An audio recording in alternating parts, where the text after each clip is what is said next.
it's Nell, and if you like videos about gardening, both indoors and outdoors, you're in the right place, so stick around. If you're new, welcome. If you've been here before, welcome back. So what's so great about spider plants? Well, first of all, they're very easy to care for. They're tough, and they produce babies, also known as pups or spiderettes. They're a little wild looking for some people, a little grassy, can be a bit unkempt, but I happen to like them.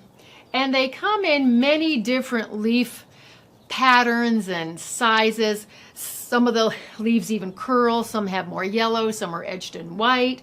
So you can get a variety of different types of spider plants. The botanic name is Chlorophytum comosum, and also goes by, I've always called them spider plants, but they also go by airplane plant, spider ivy, and ribbon plant. So I've already filmed a video on spider plant care, but this was years ago when I first started my blogging career, which I actually started as something else and then happened to get into blogging, which is a relatively new career field. So I've learned a lot since then, and the old video was, I think, 3 minutes long. I can't even watch it. It's still up, but I'll put the link to this one in that one, but I can't watch that one. The old ones are painful to watch, but and I redid the blog post. The blog post had 600 and I think 55 words, and now it has 2,500 words. So there's a lot more information in the new blog post, and the link will be down below. Because I'm going to give a Cliff Notes version here, I'm probably only going to cover 5 or 6 points, and then there will be a lot more detail, as always, in the blog post that goes along with this at the top of the description box, and also on our website, JoyUsGarden.com. So I'll start out with size. A spider plant will get to about probably 3 feet by 2 feet. Mine is about 30 inches by 20 inches. I brought this as a little baby when I moved from Santa Barbara to Tucson, so this one is really a child of mine because I've raised it since its infantile state, but doing well. And I took most of the babies off. This one just happens to sit on the floor because it's so big and I don't hang it. I'm going to eventually get a plant stand for it soon, but there's a couple babies on the back. And I will be, speaking of the babies, I will be doing a video on spider plant propagation probably in April or May. So the growth rate on this plant is moderate to fast. They clump and grow, and I find them to be fast growers. I currently live in a climate with a lot of sun. It's very bright. It's very happy.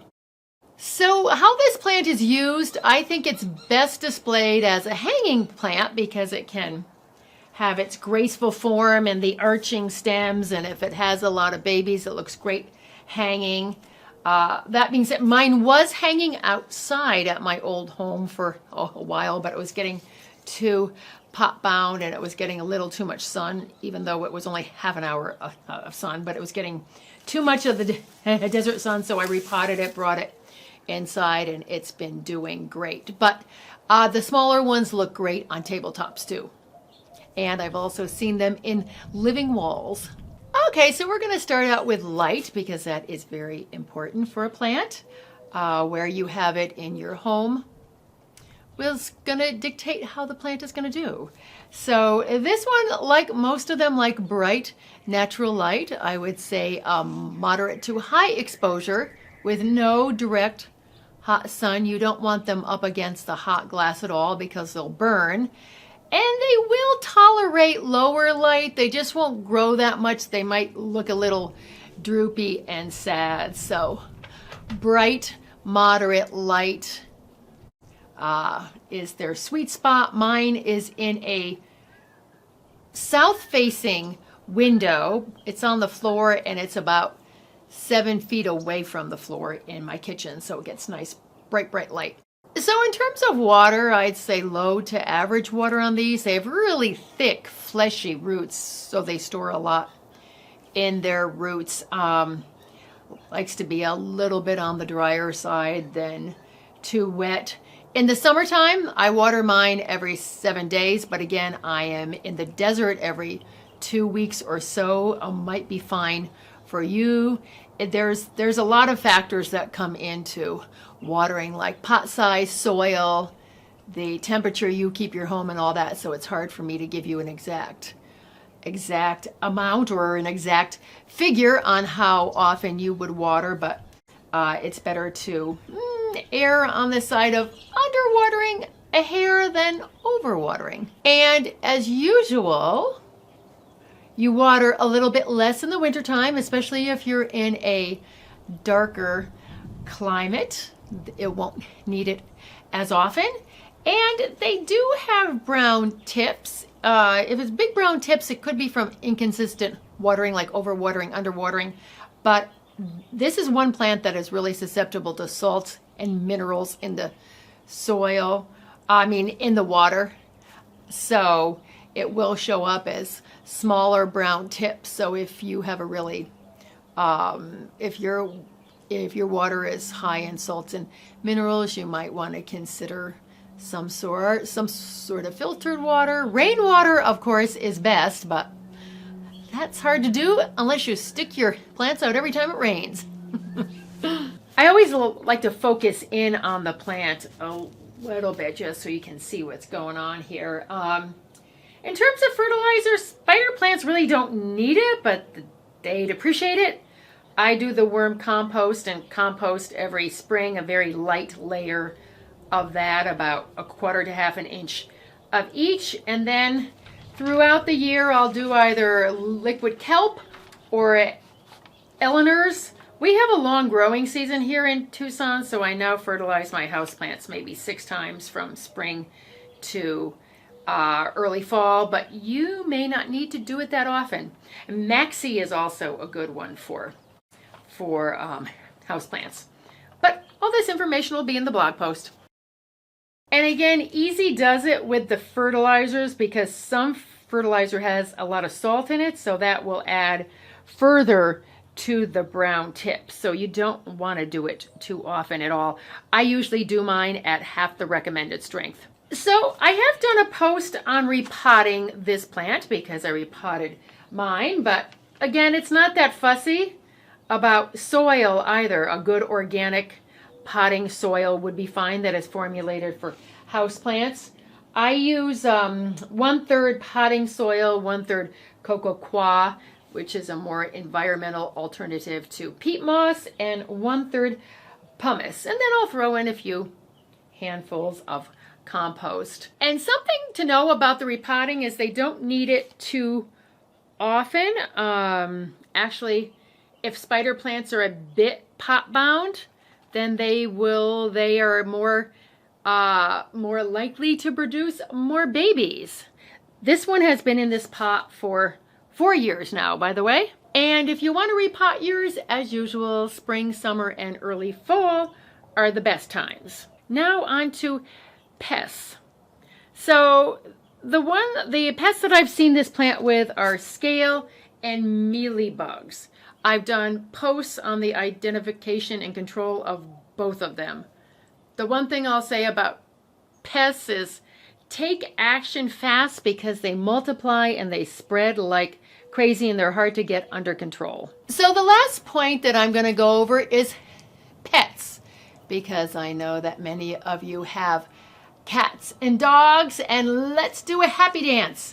I've done so many plants in the Eraceae family, which are toxic, videos and posts on them.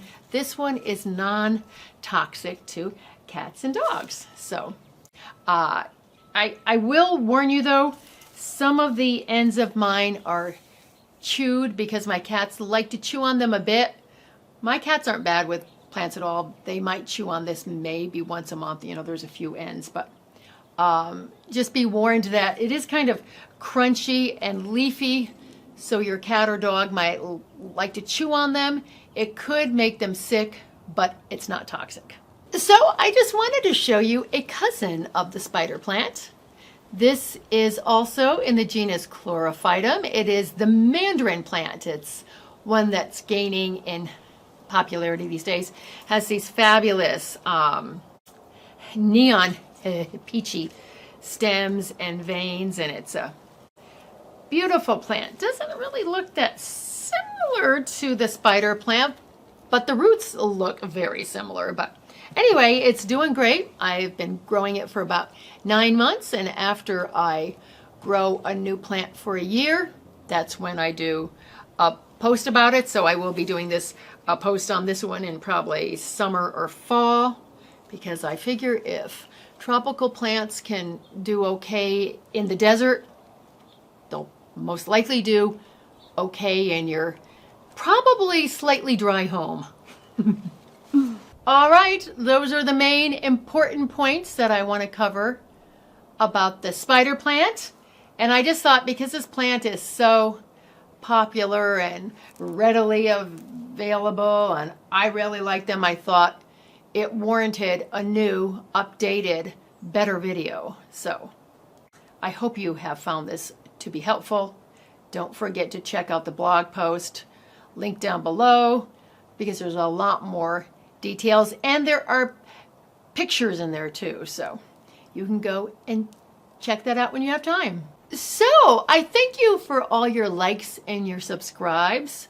I really appreciate them. Come back for more videos on gardening indoors and outdoors. Every week we upload a short, so be sure to keep your eyes out for that, and I will see you in the next video. And now let's get into our indoor gardens and make our worlds a more beautiful place. Speaking of indoor gardens, you can put this plant outside for the summer. It's great. Just protect it from hot sun and too much rain. All right, well, that's it. I'll catch you in the next one. Thank you for watching. Bye.